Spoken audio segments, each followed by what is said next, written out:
मनोज कुमार यांनी 1977 साली शिर्डी के साईबाबा हा चित्रपट प्रदर्शित केला आणि शिर्डीला गर्दी वाढली। या चित्रपटामध्ये मनोज कुमार यांनी साईबाबांच्या लीला, त्यांचे चमत्कार आणि त्यांनी केलेलं कार्य दाखवलं होतं। हा चित्रपट प्रदर्शित झाल्यानंतर शिर्डीच्या साईबाबांच्या दर्शनाला येणाऱ्या भाविकांची गर्दी वाढली। नुसतं महाराष्ट्रातूनच नाही तर जगभरातील भाविक शिर्डीला दर्शनाला येऊ लागले। भारत का रहने वाला हूँ, भारत की बात सुनाता हूँ हे गाणं आठवते। 70 ते 80च्या दशकामध्ये देशप्रेमावर आधारित चित्रपटाद्वारे घराघरामध्ये पोहोचलेले ज्येष्ठ अभिनेते मनोज कुमार यांचं आज निधन झालं। मृत्यूसमयी ते 87 वर्षाचे होते। कोकिलाबेन रुग्णालयामध्ये त्यांनी शेवटचा श्वास घेतला। त्यांचा मुलगा कुणाल गोस्वामी यांनी त्यांच्या निधनाचं वृत्त सोशल मीडियावर सार्वजनिक केलं। कुणाल गोस्वामी यांच्या शोक संदेशामध्ये शिर्डीच्या साईबाबांचा आवर्जून उल्लेख करण्यात आला आहे। कुणाल गोस्वामी म्हणाले की ते बराच काळ आजारी होते, पण त्यांनी मोठ्या धैर्याने सर्व गोष्टींचा सामना केला। ही देवाचीच कृपा आहे, शिर्डीच्या बाबांची कृपा आहे की ते या जगातून शांतपणे निघून गेले। उद्या त्यांच्यावर अंत्यसंस्कार होतील। साईराम। कुणाल गोस्वामी यांच्या या शोक संदेशानंतर मनोज कुमार आणि शिर्डीचं किती जवळचं नातं होतं याच्या चर्चा सुरू झाल्या। स्वर्गीय मनोज कुमार यांच्या या शिर्डीच्या अनोख्या नात्याबद्दल आज आपण जाणून घेऊयात सविस्तर। नमस्कार मंडळी, मी अश्लेषा आणि तुम्ही पाहताय वन इंडिया मराठी।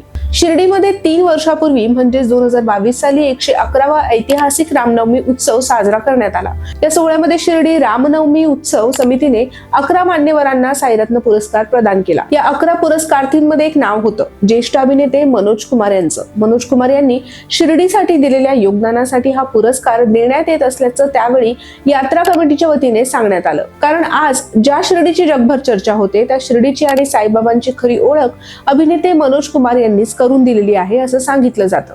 मनोज कुमार यांनी 1977 साली शिर्डी के साईबाबा हा चित्रपट प्रदर्शित केला आणि शिर्डीला गर्दी वाढली। या चित्रपटामध्ये मनोज कुमार यांनी साईबाबांच्या लीला, त्यांचे चमत्कार आणि त्यांनी केलेलं कार्य दाखवलं होतं। हा चित्रपट प्रदर्शित झाल्यानंतर शिर्डीच्या साईबाबांच्या दर्शनाला येणाऱ्या भाविकांची गर्दी वाढली।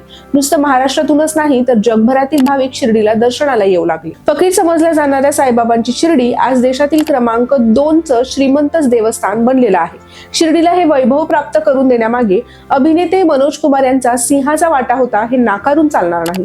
ज्येष्ठ अभिनेते मनोज कुमार यांच्या शिर्डी के साईबाबा या चित्रपटाने शिर्डीची प्रतिमा खरोखरच बदलली। जगभर शिर्डीचं नाव पसरवून शिर्डी जगविख्यात झालंय। 2006 मध्ये श्री साईबाबा संस्थान ट्रस्ट शिर्डीने शिर्डीतील पिंपळवाडी रस्त्याचं नाव बदलून त्या रस्त्याला मनोज कुमार गोस्वामी रोड असं नाव दिलं। हे नामकरण करून शिर्डी देवस्थान ट्रस्टने मनोज कुमार यांचा अनोखा सन्मान केला होता। हा पिंपळवाडी रस्ता शिर्डी साईबाबा मंदिराकडे जाणारा एकमेव रस्ता आहे। अभिनेते मनोज कुमार हे शिर्डीला कित्येकदा आले। 31 डिसेंबरला म्हणजेच नववर्षाच्या सुरुवातीला ते शिर्डीत येऊन साईबाबांचं दर्शन घ्यायचे। 31 डिसेंबर 2014लाही ते शिर्डीमध्ये आले होते। त्यांनी साईबाबा समाधी मंदिरावर माथा टेकवून बाबांचे आशीर्वाद घेतले। आपण जे काही करू शकलो त्यामागे बाबांचाच आशीर्वाद आहे असं त्यांनी अनेकदा सांगितलं होतं।